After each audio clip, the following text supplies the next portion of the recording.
우리 하나님의 보여? 보여? 네. 하나님의 성호가 잘 안 보이면 이쪽으로 오든지. 다 보여요? 네, 보이시죠? 네. 하나님의 성호가 뭐죠? 하나님의 성함 여호와 여호와. 예. 야훼 여호와. 예. 야훼의 뜻이 무엇인지 혹시 생각해 보셨어요? 야훼가 네. 스스로 있는 자. 예. 스스로 있는 스스로 있는 자. 네. 스스로 있는 시편에 있는 말씀을 보면서 우리 다른 성경 공부를 뜻이 시작하겠습니다. 있는 것 같은데. 네. 야훼가 시편 91편에 있는 말씀을 보겠습니다. 시편 91편에 91편 잘 아시죠? 예. 코로나 때문에 다 가장 외웠어요. 많이 읽는 성경 구절이 시편 91편 다 외우셨어요? 그러시구나. 그거 한 달 걸렸어요. 예, 여기 시편 91편에 보면은 예수님께서 40일 동안 이제 금식하시고 시험 받으실 때 마귀가 예수님을 예루살렘 꼭대기에다 데려다 놓고 이거를 인용했죠. 뭐라 그랬죠?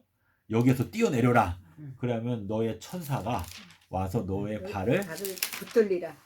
돌에 부딪히지 않게 할 것이다. 이렇게 말했는데 그 다음에 뭐라고 말씀하셨냐면 14절에 보면 하나님이 가라사대 저가 나를 사랑한즉 내가 저를 건지리라.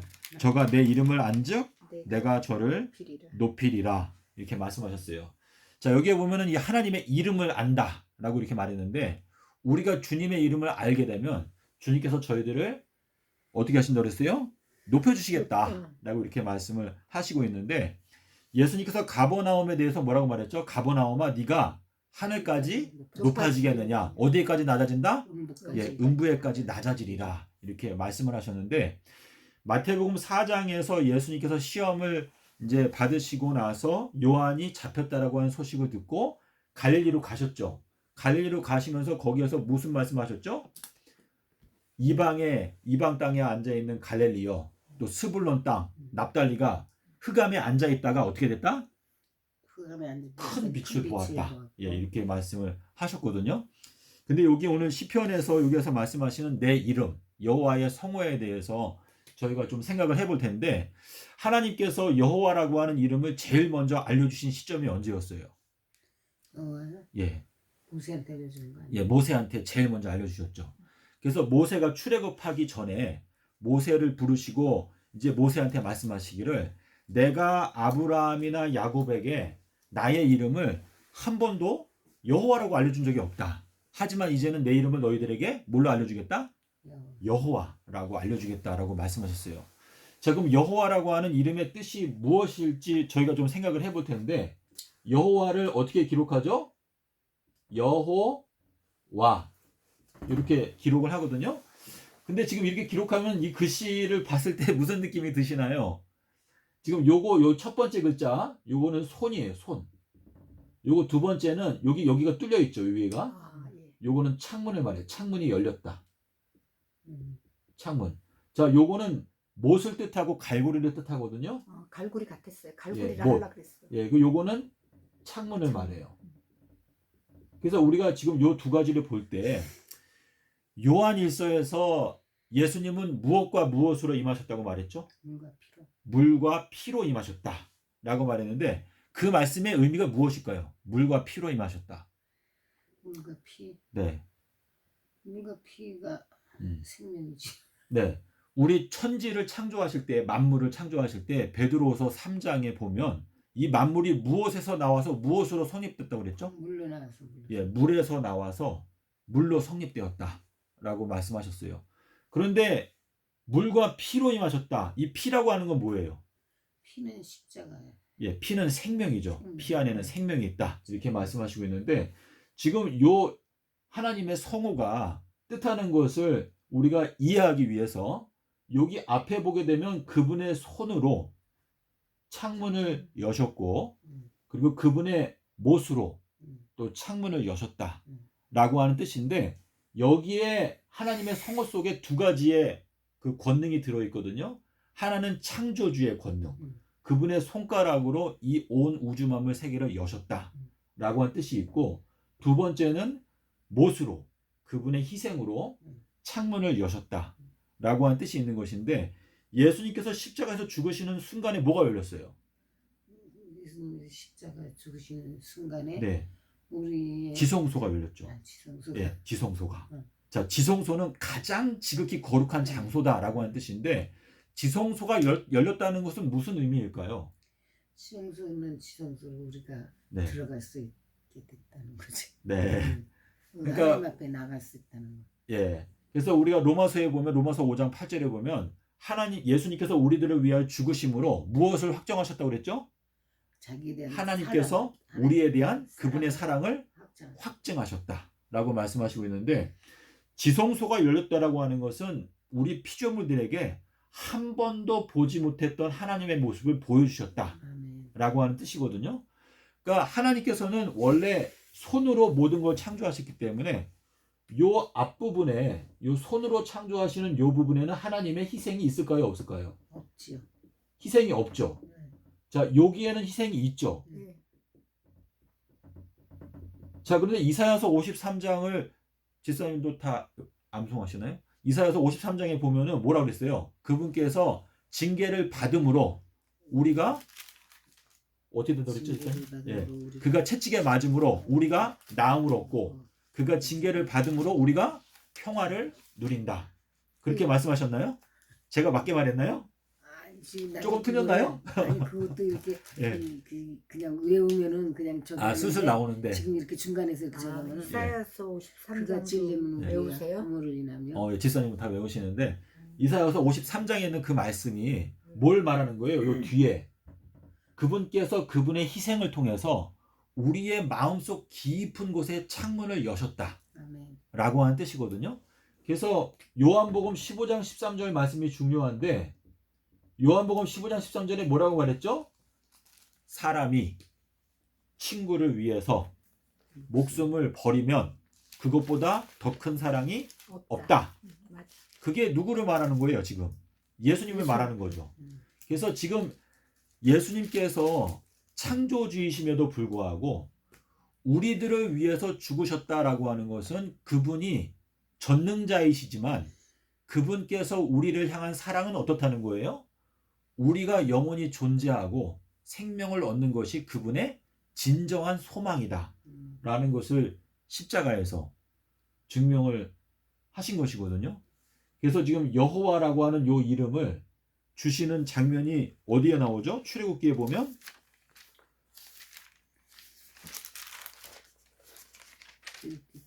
예, 출애굽기 6장에 가면은 출애굽기 6장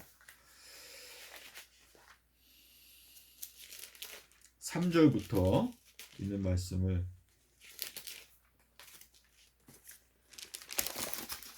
보겠습니다. 내가 아브라함과 이삭과 야곱에게 전능의 하나님으로 나타났으나 나의 이름을 여호와로는 그들에게 알리지 아니하였고. 자, 여기에서 지금 예수님께서 뭐라고 말해요? 아브라함과 이삭과 야곱에게는 전능하신 하나님으로는 나타냈지만 여호와로는 나타내지 않았다 라고 이렇게 지금 출애굽에 앞서서 말씀을 하시고 있는데 6절에 보면 그러므로 이스라엘 자손에게 말하기를 나는 여호와라 내가 애굽 사람의 무거운 짐 밑에서 너희를 빼어내며 그 고욕에서 너희를 건지며 편팔과 큰 재앙으로 너희를 구속하여 너희로 내 백성을 삼고 나는 너희 하나님이 되리니 나는 애굽 사람의 무거운 짐 밑에서 너희를 빼어낸 너희 하나님 여호와인 줄 너희가 알지라. 여기 출애굽기 6장에서 말씀하시는 게 하나님의 성호를 여호와로 지금 나타내고 있는데 요 두 가지를 가장 잘 설명한 게 뭐냐면 여기 희생이라고 하는 거는 요거는 술 맡은 관원장을 말해요. 술 맡은 관원장. 자, 여기는 뭘까요? 떡 맡은 관원장인데 술이라고 하는 거는 포도주, 주님의 희생을 나타내고 요 떡이라고 하는 것은 그냥 말씀, 하나님의 입에서 나오는 그 말씀의 능력으로 온 우주가 서는 것을 말하는 것인데 첫 번째 언약이 만약에 흠이 없었다면 두 번째 것을 세우실 일이 없었을 것이다 라고 하는 그 말씀의 의미가 뭘까요? 지금 요 창조 세계에 속해 있는 거, 이거는 히브리서 9장에 가면 뭐라고 말했죠? 손으로 지은 성소 또는 창조에 속한 성소라고 말하고 있어요. 근데 지금 주님의 보혈로 하는 요 그분의 건축하시는 것은 이거는 창조에 속하지 아니하였다라고 이렇게 말씀하셨는데, 예수님을 사람들이 고소할 때 뭐라고 고소했죠? 이 사람이 성전을 허문 다음에 어떻게 하겠다? 3일 만에. 손으로 짓지 성전. 아니한 성전을 3일 동안 짓겠다고 말했다. 이렇게 말했어요. 이게 뭐냐면 주님의 보혈로 말미암아 건축되는 새 예루살렘을 말하는 것인데, 지금 처음 하늘과 처음 땅, 그리고 새 하늘과 새 땅이 있죠. 자, 처음 하늘과 처음 땅은 창세기 1장에 보면 뭐라고 말했죠? 하나님의 신이 수면 위에 운행하시니라. 그러니까 처음 하늘과 처음 땅은요, 물에서 나와서 물로 성립된 거예요. 이게 온 우주를 대표하는 것이거든요. 그런데 지금 이 주님께서 지으시는 새 예루살렘이라고 하는 것은 몇 년 동안 짓는다는 거죠? 3,000년. 예, 3,000년이라고 하는 기간 동안에 건축을 하신다라고 하는 뜻인데, 이것은 물과 피로 임하신 예수 그리스도의 그 권능으로 짓는 것인데, 첫 번째 하늘과 처음 땅과는 차원이 달라요. 이거는 그분의 보혈로 짓는 것인데, 그분의 무화적인 희생이 들어간 것이기 때문에 이것은 새 예루살렘이라고 말하거든요. 새 예루살렘. 자, 새 예루살렘은 무엇과 무엇까지도 멸망을 당하죠? 사망과 음부도 불못에 던져진다라고 말했어요. 자, 사망과 음부가 불못에 던져진다라는 것은 무슨 뜻이에요? 우리가 피조물이긴 하지만 우리에게 더 이상 사망과 음부가 존재하지 않게 된다. 그게 완전히 영원히 멸망을 당한다라고 하는 뜻인데, 이거는 우리들은 창조주가 될 수가 없죠. 우리들은 시작한 날이 있잖아요. 자, 아들 예수님께서는 시작한 날도 없고 끝나는 날도 없다고 그랬어요. 근데 우리들은 피조물이고 하나님에 의해서 태어난 존재들인데, 하나님께서 새 예루살렘에 우리들을 초청하실 때 이 새 예루살렘이라고 하는 이 공간은 사망과 음부도 완전히 멸망당한 공간이다 라고 하는 뜻인데, 그거는 얼마나 큰 축복인 거예요. 하나님 자신을 우리한테 주신 거예요.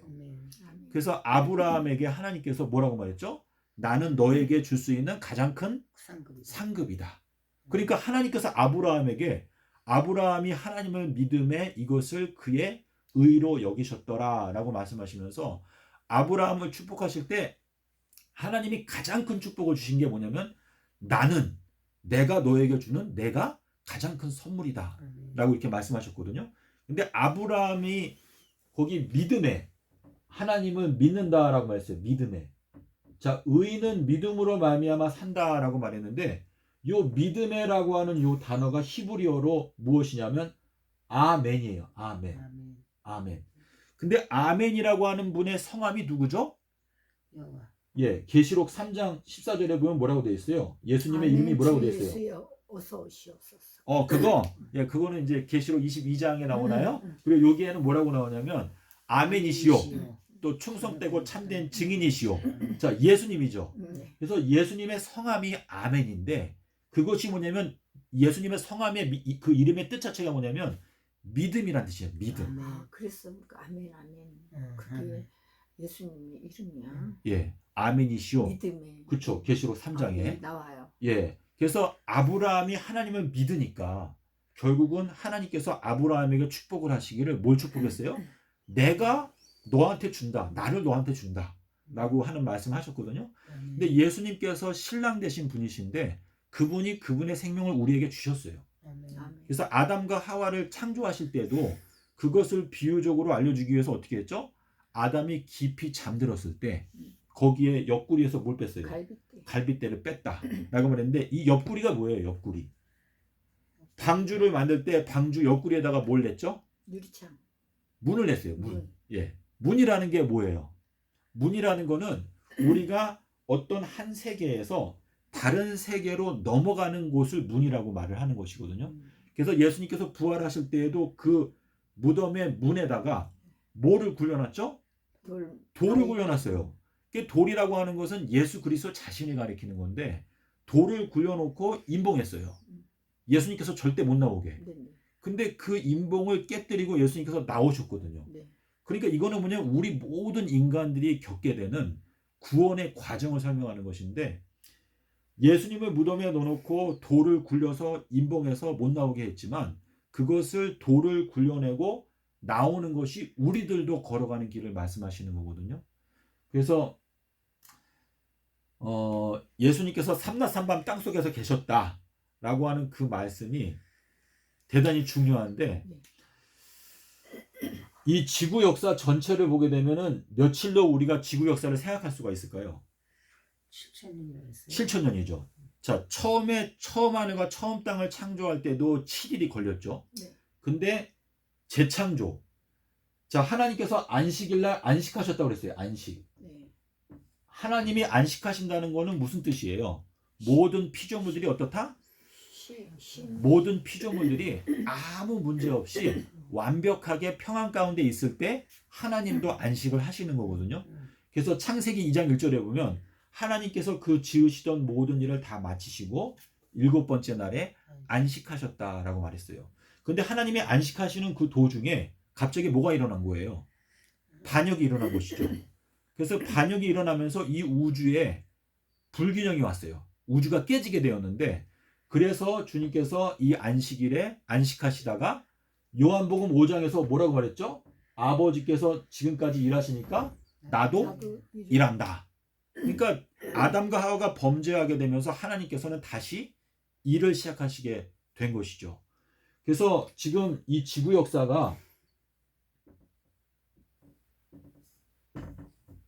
하나, 둘, 셋, 넷, 다, 일곱, 이렇게 지금 7,000년으로 우리가 이해를 할 수가 있는데, 네.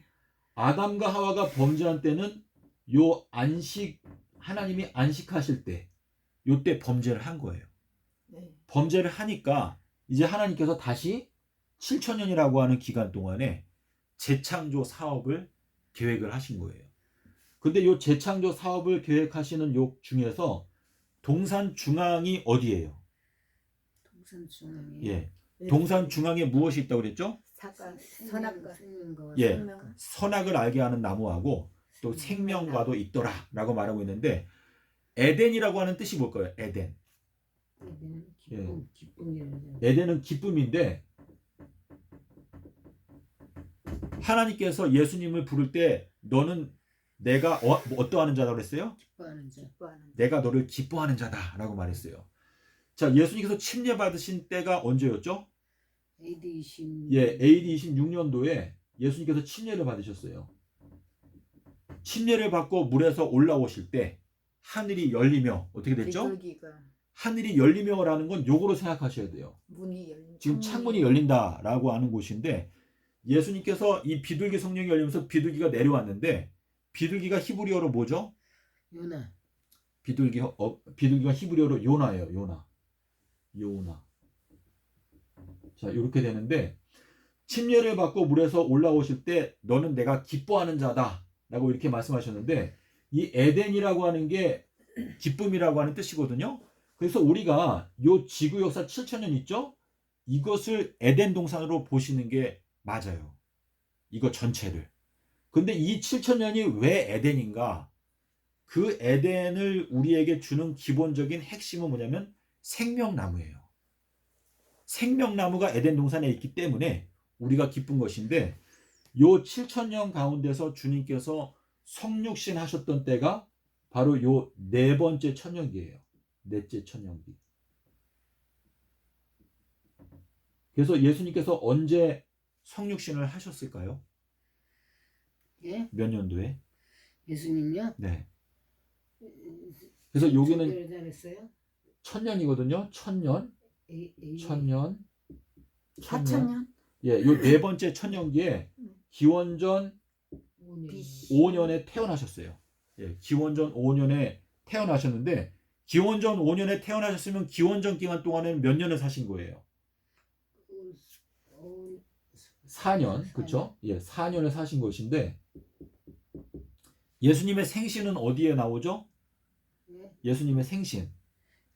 출애굽기 나온다 그랬어요. 예, 출애굽기 40장 출애굽기 40장? 2절하고 17절에 보면 여기에 뭐라고 말씀하셨죠? 너희가 하나님의 성소에 필요한 모든 기구들을 다 준비를 한 다음에 성소를 건축하는 날짜를 언제로 해라? 아비벌 1일로. 예, 아비벌 1일로 너희가 성소를 세워라. 이렇게 말씀을 하셨어요. 40장 2절하고 17절에 보시면 아비벌 1일 날 너희가 성소를 세우라라고 말씀하셨는데 마태복음 1장 23절에 보면은 예수님의 이름이 뭐라고 그랬죠? 요. 임마누엘. 아이만. 예. 임마누엘 뜻이 뭐예요? 하나님과 함께 계시다. 하나님이 우리와 함께 함께 계시다. 그러니까 여기서 성소의 의미가 예수님 말하는 것. 성소가 세워졌 날이 아비볼 1일이니까 아비벌이 15일? 1월 1월 15일. 위대력으로 1월. 1월. 네. 네. 그러니까 아비벌에 대해서 누님 잘 모르시죠. 그렇죠? 그러니까 아비벌은 네. 우리 출애굽기 12장에서 하나님께서 출애굽하실 때 뭐라고 말했죠? 너희가 이제 이번 달을 새해의 첫 달로 만들어라 라고 이렇게 말씀하셨거든요. 그래서 아비벌이라고 하는 게 무슨 뜻이에요? 아비벌. 아비벌이요? 네. 아비벌. 아비벌. 내 아버지 집이라 그러지 않으셨어요? 그렇죠. 여기 앞에 있는 요 아비, 요거는 나의 아버지라는 뜻이에요. 나의 아버지. 나의 아버지. 그리고 여기는 뭐죠? 요거는 집이죠. 그렇죠? 그래서 나의 아버지 집인데 예수님께서 12살 때 예루살렘에 가셨을 때 부모님한테 뭐라고 말했어요? 내가 내 아버지 집에 나의 아버지 집에 있어야 되는 것을 것을 알지 못하셨나이까? 그런데 그 부모가 그것을 깨닫지 못하였더라라고 기록하고 있거든요. 그때가 언제였어요? 무슨 절기였어요? 6월절. 6월절이었죠. 자, 6월절에 예수님께서 나의 아버지 집에 가셨다라고 하는 건 뭘 뜻하는 거예요? 우리들이 우리의 아버지 집에 가는 때가 6월절이다 라는 것을 말씀하시는 것인데, 요 아비벌이라고 하는 것은 하나님께서 직접 말씀하신 게 요 아비벌이거든요. 근데 요게 숫자값이 있어요. 숫자값이 있는데 요게 1이에요. 1. 첫 번째 알파벳. 요건 두 번째 알파벳. 요거는 10번째 알파벳. 요거는 두 번째 알파벳이거든요. 그럼 요걸 다 더하면 뭐예요? 15. 15죠. 예, 그래서 아비벌 15일 날이 무슨 날이죠? 큰 날이죠. 큰 날. 그래서 여호와의 큰 날은 뭐예요? 주님의 재림하시는 날짜를 말하는 것인데, 잠언 7장 20절에서 뭐라고 말했죠? 남편이 돌아오시는 날에는 뭐가 뜬다? 보름달이 뜬다 라고 말씀하셨죠. 근데 주님께서 실제로 돌아가시는 순간에 무슨 일이 일어났어요? 의인들이 부활했죠. 주님께서 돌아가시던 날짜가 언제였어요? 14일 날 몇 시였죠? 14일 날. 예, 14일 오후 3시.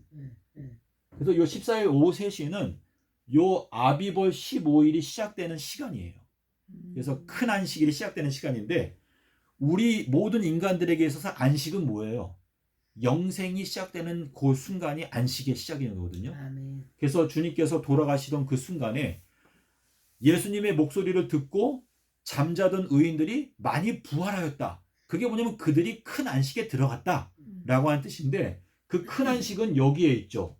사람이 친구를 위해서 목숨을 버리면 그것보다 더 큰 사랑이 없다. 여기에 큰 사랑을 말씀하셨잖아요.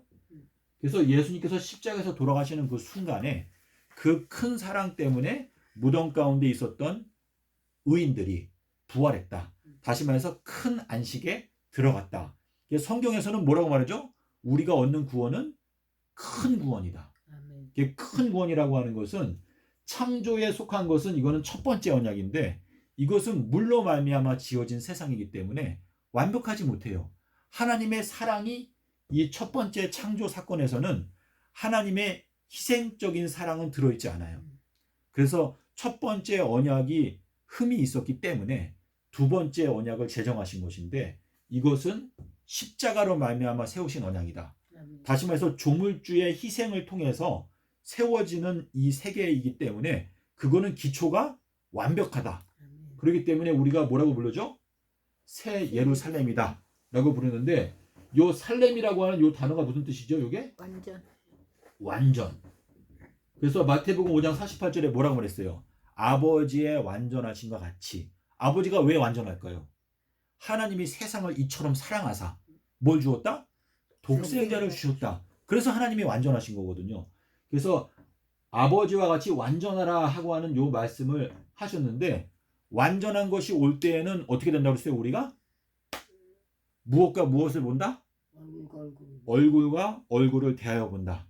그래서 고린도전서 13장에서 말씀하셨죠. 우리가 지금은 거울을 보는 것처럼 희미하지만 완전한 것이 올 때에는 부분적으로 하는 것이 패하는데, 그때에는 우리가 얼굴과 얼굴을 대하여 본다라고 말했는데, 계시록에서 우리가 하나님의 얼굴을 보는 게 어디 나와요? 22장? 예, 22장 4절에 보면은 우리가 그분의 얼굴을 볼 것이요라고 나오거든요. 그러니까 지금 이 살렘이라고 하는 요 단어 자체가 완전인데, 주님께서 누가복음에서 뭐라고 말했어요? 내가 며칠 날 완전하게 된다? 제3일에. 내가 제3일에 완전하게 된다라고 말했어요. 제3일에. 근데 요 제3일을 우리가 자꾸 오해하는데, 이 제3일이 언제를 기준으로 제3일이에요? 네? 제3일. 자, 예수님께서 돌아가신 날은 예수님께서 돌아가실 때 뭐라고 말했죠? 다 이루었다라고 말했어요. 그럼 수요일 날 다 이루었다라고 말했어요. 다 이루었다. 그럼 요 날이 몇째 날을 의미하는 거예요? 다 이룬 거는 예, 안식일 전날이니까 여섯째 날. 여섯째 날. 예, 그렇게 이해를 하셔야 돼요.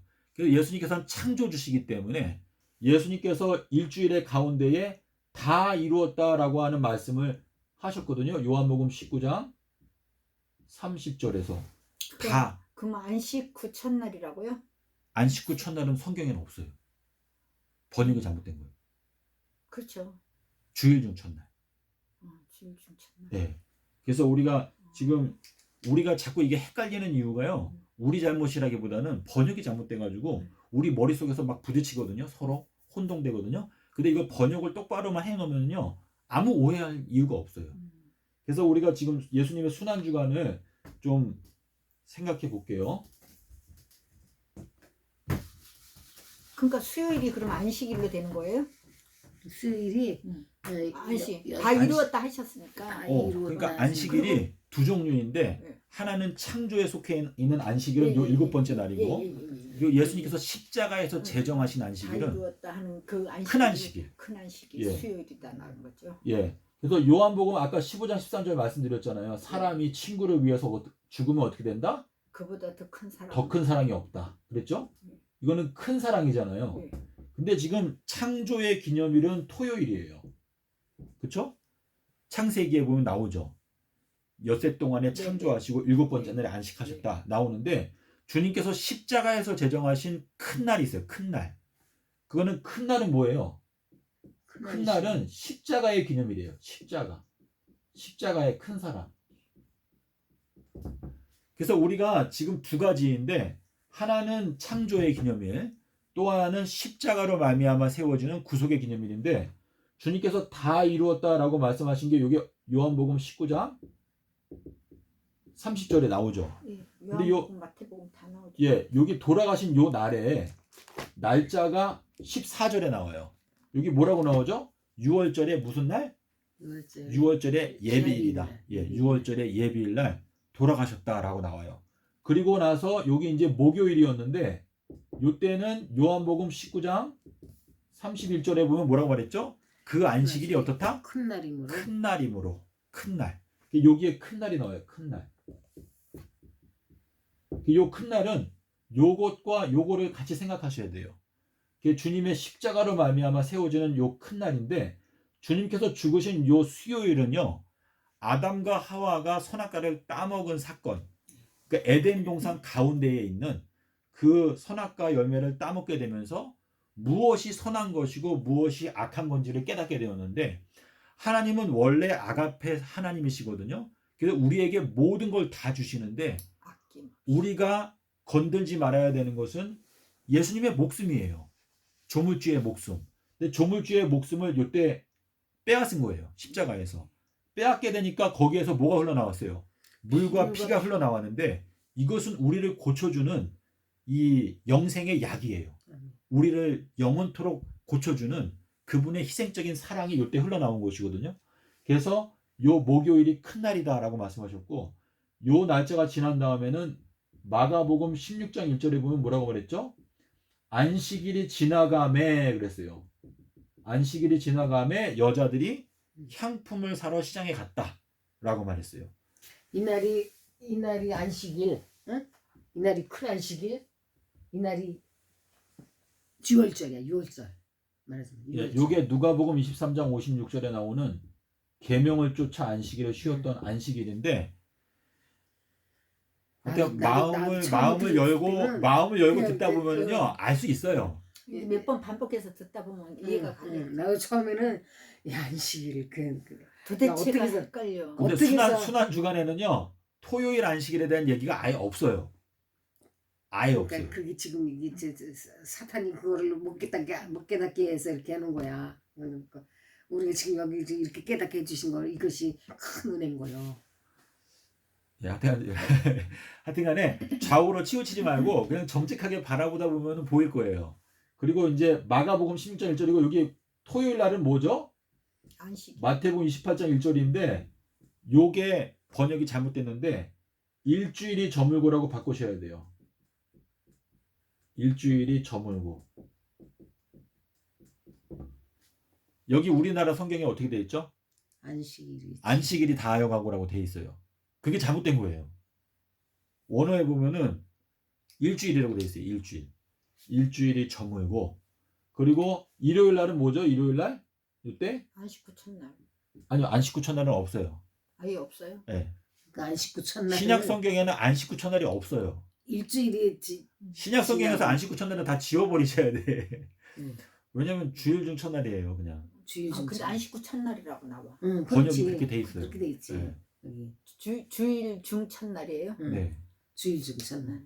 원어를 보면은 네. 거기 그냥 그대로 나와요. 근데 이거를 그러니까 제일 좋은 거는 킹제임스 성경에도 나와. 나중에 저 킹제임스 성경인데 거기에도 일주일이 지나고 주일 중 예, 주일의 첫날이라고 나와요. 예. 일주일이 지나고 예. 첫날이라. 그래서 마태복음 28장 1절하고 그리고 이제 마가복음 16장 2절에 보면 여기 보면 일주일 중 첫날 주님께서 부활하셨다 이렇게 되어 있는데 요거를 우리가 어떻게 이해하냐면 자 주님께서 무덤에 계신 거는 언제예요? 삼낮 삼밤 땅속에서 계셨어요. 그렇죠? 그리고 나서 요 때를 뭐라고 하냐면 제3일이라고 말해요. 제3일. 그럼 왜 제3일인가? 제3일을 알기 위해서는 제7일을 알아야 돼요. 제7일이라고 하는 것은 7이라고 하는 숫자는 완벽한 숫자죠. 7을 우리가 어떻게 이해하는 게 좀 좋은가 하면 가운데에다 원을 넣고 그 주변에다가 동그라미를 그리잖아요. 이렇게. 그러면 이 동그라미를 몇 개까지 그릴 수가 있죠? 7개. 6개. 예. 그러니까 전체가 몇 개예요? 7개. 7개죠. 근데 이거는 뭐 기하학적으로 봤을 때 이 7이라고 하는 게 완벽한 숫자다. 우리가 이해를 하는 것인데 주님께서 이 7,000년의 기간 동안에 그분의 모든 것을 완전하게 이루신다라는 것을 이렇게 말씀을 하시면서 예수님께서 요 네 번째 날, 주일 중 넷째 날, 그러니까 동산 가운데에서 죽으시면서 내가 다 이루었다라고 말했거든요. 그러면서 그 다음 날이 요게 제7일이 되는 거예요. 제7일, 큰 안식일. 제7일 큰 안식일인데 예수님은 이 우주보다 크신 분이거든요. 그러니까 우리가 이렇게 보면은 여기에서 제7일은 어디 있어요? 여기 있죠. 근데 제7일은 여기 있지만 예수님께서 이 가운데에서 다 이루었다라고 선포를 하셨어요. 그럼 예수님은 이 시간보다도 더 크신 분이니까 다 이루고 난 다음에 예. 그 날이 7일 안식일이라는 거예요. 제7일 큰 안식일. 큰 안식일. 예, 큰 날. 모든 걸 다 그러니까 창조 6일 끝나고 안식일 쉬었잖아요. 예. 그렇듯이 다 예. 이루었으니까 그쵸. 그 다음 날이 예, 예. 큰 안식일이라는 예. 거예요. 내 목. 그러니까 우리가 예수님을 이 시간 아래 두면 안 되고 예수님은 시간을 지배하는 분이다라고 생각을 하면은 그분께서 이때 다 이루었다라고 말하면 그 다음 날이 제7일인 것이고 이때라도 다 이루었다라고 말하면 이때가 제7일이 되는 것이거든요. 근데 요게 이제 창세기 2장 1절에 나오는 것인데 하나님께서 그 지으시던 일이 일곱째 날이 가까이 올 때에 그 지으시던 걸 다 이루었기 때문에 일곱 번째 날이 어떻게 하셨다? 안식하셨다. 자, 안식하셨다는 건 뭐예요? 모든 걸 다 이루시고 완전하게 되었기 때문에 쉰 날이 안식일이거든요. 근데 여기에서도 보면 요때 다 이루었다 오후 3시에 말씀하셨잖아요. 다 이루었다라고 말씀하시니까 의인들이 부활했어요. 의인들이 부활했다는 것은 그들이 안식을 얻었다라는 뜻이거든요. 네. 영생에 들어갔다라고 하는 뜻인데, 그래서 그 다 이루었다고 하시는 그 순간부터 안식이 시작이 된 거예요. 그래서 요 목요일이 큰 안식일이었는데 요게 제7일이라는 것을 알게 되면 제1일, 제2일, 제3일이라는 것을 알 수가 있어요. 그러니까 제3일이 부활하셨다는 그 근데 뜻을 이것이 좀 웃기게 느껴질 수 있는데 이게 요한복음에 나와요. 요한복음 1장에 보면은 29절하고 35절하고 43절하고 요한복음 2장 1절인데, 그리고 이제 민수기서 19장 사흘째 되던 날 갈릴리 가나에 혼례가 있어 예수의 어머니도 거기에 계시고. 예, 요게 제3일이고요. 예. 1장 29절부터 보세요. 바로 이틀 사흘. 사흘이 3일 맞죠? 1장 29절. 1장 29절. 예. 여기 이튿날 있죠. 네. 그리고 35절 가봐요. 여기 이튿날 있죠, 또. 이튿날. 이튿날. 예. 이튿날. 그리고 43절에 또 가봐요. 43절에. 그러면 여기 또 이튿날 나오죠. 자, 이튿날이 지금 몇 번 나왔어요? 전부 3번 나왔죠. 네. 이튿날이 3번 나오고 나서 그 다음에 여기 제3일이 나오죠. 네. 이거를 이해를 하셔야 돼요. 그럼 이튿날이 3번이니까 다음 보세요. 3번. 지금 여기 있잖아요. 여기 수요일 날 돌아가셨잖아요. 네. 이튿날 제3일이 되거든요. 근데 요거는요, 민수기에도 나와요. 민수기 19장에도 가면은 여기에 뭐라고 나오냐면 너희가 제3일과 그리고 제7일에 너희들의 몸을 정결케 하라 라고 나오거든요. 그럼 제3일과 제7일 사이의 관계가 무엇일까? 제7일을 중심으로 해서 제3일이 결정이 되는 거예요. 너희가 제3일과 제7일에 너희들의 몸을 정결케 하라 라고 하는 요 말씀을 하신 거 보게 되면 지금 주님께서 우리에게 알려주시는 요게 비밀인데요. 이 비밀을 풀지 못하니까 금토일이라는 게 나온 거예요. 근데 금토일이 말이 안 되는 게 삼낮 삼밤을 땅속에서 있겠다 그랬어요. 삼낮 삼밤. 근데 우리가 히브리서 3장 14절에 가면 뭐라고 말씀하셨냐면 너희가 태초부터 확실한 것을 굳게 잡게 되면 그리스도와 함께 참여한 자가 되리라 라고 여기 우리가 시작할 때 확실한 것을 끝까지 견고히 잡고 있으면 그리스도와 함께 참여한 자가 되리라. 예, 거기 시작이란 단어가 태초예요. 태초. 태초. 진짜. 야, 이게 성경 머리가 안 좋으면 못하겠어요. 그럼 머리가 아니 근데 하나님께서 그러니까 요한복음 1장 1절에 태초에 뭐라고 그랬죠? 천지를 태초에 말씀이 계시니라. 태초에 요한복음 말씀, 1장 1절에. 요한복음, 예. 태초에 말씀. 거기에 있는 그 태초랑 여기에 있는 요거랑 같은 단어거든요. 근데 요게 똑같은 게 어디나 요한일서 2장 24절에도 나와요. 요한일서 2장 24절에도 보면 처음 이 태초. 하나님께서 안 열어주면 진짜 이거 못하겠다. 그럼 나도 처음에는 그냥 머리가 지진 날라 그래 지금. 그러는데 이 자, 하나님께서 여기 요한일서 2장 24절에 이렇게 말했어요. 너희가 태초부터 들은 것을 네. 너희 안에 거하게 하라. 자, 태초가 어디 있어요? 창세기 1장이 태초잖아요. 그러니까 이사야서 요한일서 어디라고요? 2장 24절에 2장 24절요? 예. 2장 24절. 네. 예. 거기 뭐라고 너희가 말했죠? 처음부터 들은 것을 너희 안에 거하게 하라. 처음부터 들은 것이 너희 안에 거하면 너희가 아들과 아버지 안에 거하리라. 예. 이 처음이 태초. 요게 태초라는 단어인데 이사야서 46장 10절에서 뭐라고 말했죠? 내가 종말을 언제부터 너에게 알려줬다? 시초부터. 태초부터. 태초부터. 예, 종말을 태초부터 너희들에게 고하고 아직 이루지 아니한 일들을 옛적부터 내가 너에게 고하였다라고 하는 말씀이 이사야서 46장에 나오죠. 그 말씀은 우리가 이제 많이 얘기하는 얘기인데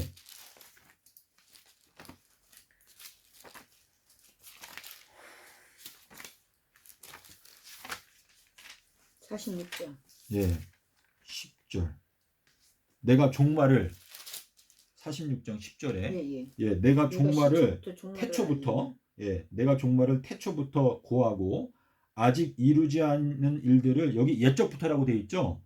아니 요- 여기는 시초부터 돼 있어요. 그래요? 시초부터 종말을 알리며 네. 아직 이루지 아니한 일을 옛적부터. 예, 거기 옛적이라고 하는 단어는요. 네.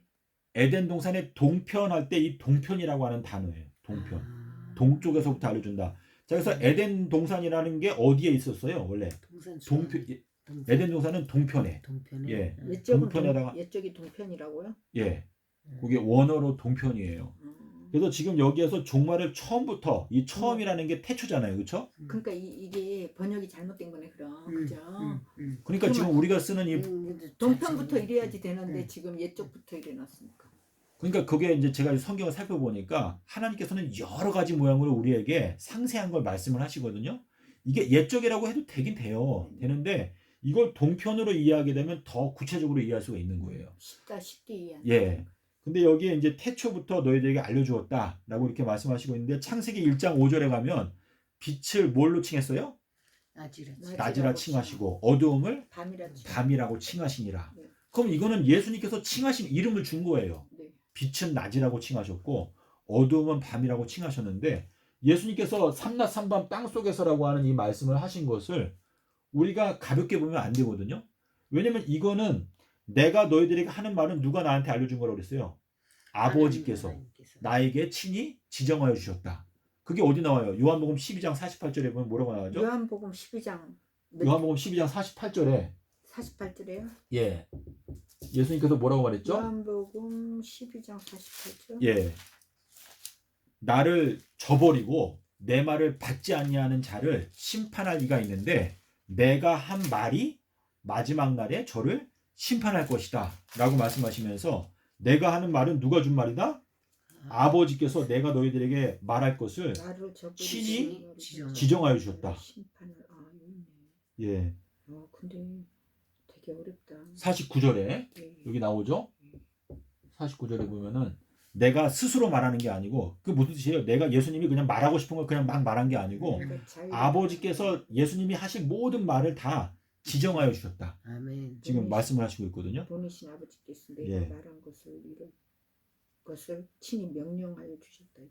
예.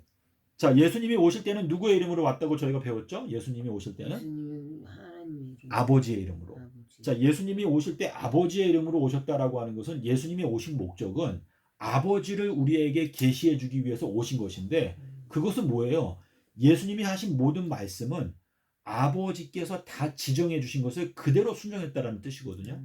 근데 이제 마지막 때에는 보혜사 성령을 보내시는데 보혜사 성령은 누구를 드러내기 위해서 예수 그리스도를 드러낼 목적으로 오시기 때문에 보혜사 성령은 누구의 이름으로 온다고 그랬어요? 아버지께서 내 이름으로 보내실 보혜사 그가 오시게 되면 너희들에게 모든 것들을 가르쳐 주실 것이다. 이렇게 지금 말씀을 하셨거든요.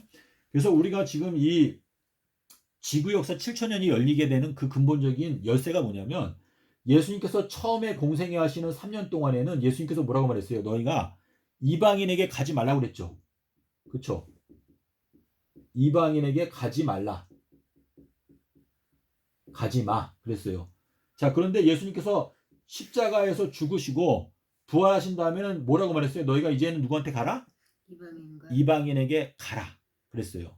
그러니까 지금 예수님께서 공생애 하시는 1년, 2년, 3년 동안에는 너희가 이방인에게 가지 말라라고 말씀하셨는데 중간에 성육신을 하셔서 죽으신 다음에는 이제 나머지 3천년이라고 하는 기간이 있는데 이 기간에 대해서 말씀하실 때에는 너희가 이제는 너가 어떻게 하라?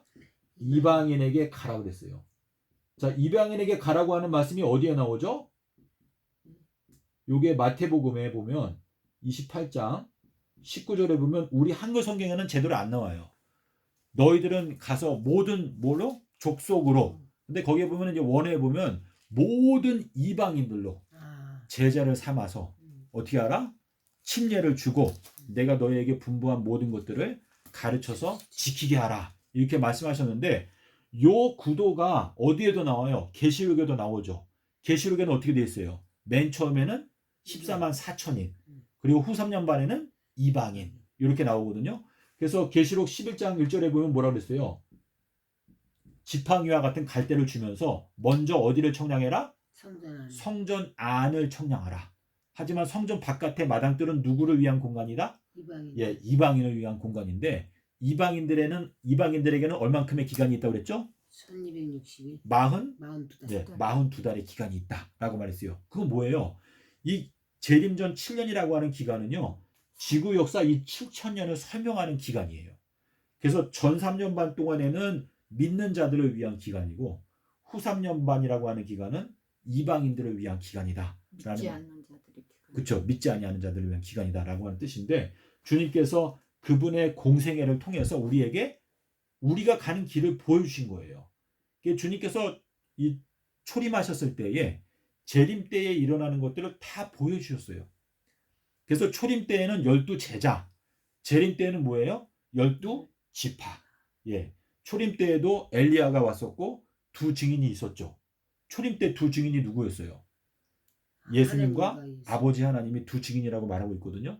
근데 재림 때에도 엘리야가 온다. 그리고 두 증인이 온다. 이렇게 말씀하셨는데 모세의 율법을 폐한 자가 어떻게 죽임을 당했죠? 두세 증인. 예, 모세의 율법을 범한 자들도 두세 증인의 증거로 말미암아 불쌍히 여김을 받지 못하고 다 죽었다. 하지만 예수님은 모세의 율법이 아니고 실제로 성육신하신 하나님의 본체시다. 근데 그분의 명령을 저버리게 되면 우리들은 죽게 될 수밖에 없다라고 하는 것을 말씀하시고 있거든요. 그래서 초림 때를 자세하게 살펴보게 되면 재림 때가 그대로 드러나게 되는 것을 저희가 경험할 수가 있어요. 그래서 지금 요 7천년을 지금 보여드렸는데 네. 예수님께서 여기 가운데 천년기가 있잖아요. 네. 요 천년기에서 왜 요 딱 가운데에 성육신 안 하시고 끝에 가서 성육신을 하셨을까요? 그 이유를 한번 생각해 보실래요? 뭐요? 예수님께서 아이 나는 맨날 그런데. 자 우리 이제 가운데 여기 천년기가 있잖아요. 네. 천년기가 있는데 예수님께서 여기 천의 딱 절반 네. BC 500년에 네. 왜 태어나시지 않고 왜 끝에 가서 기원전 5년에 태어나셨을까? 한번 설명해 보세요. 왜 그럴까? 기원전 5년 들었는데 잊어버렸어. 뭐라고? 그러니까 이건 어떻게 생각하면 되냐면 자 기원전 500년에 만약 예수님이 태어나셨다면 예수님은요 공생애를 500년 넘게 하셔야 돼요. 그렇죠? 왜냐면 예수님께서 승천하심과 동시에 3000년이 시작되니까. 그렇죠?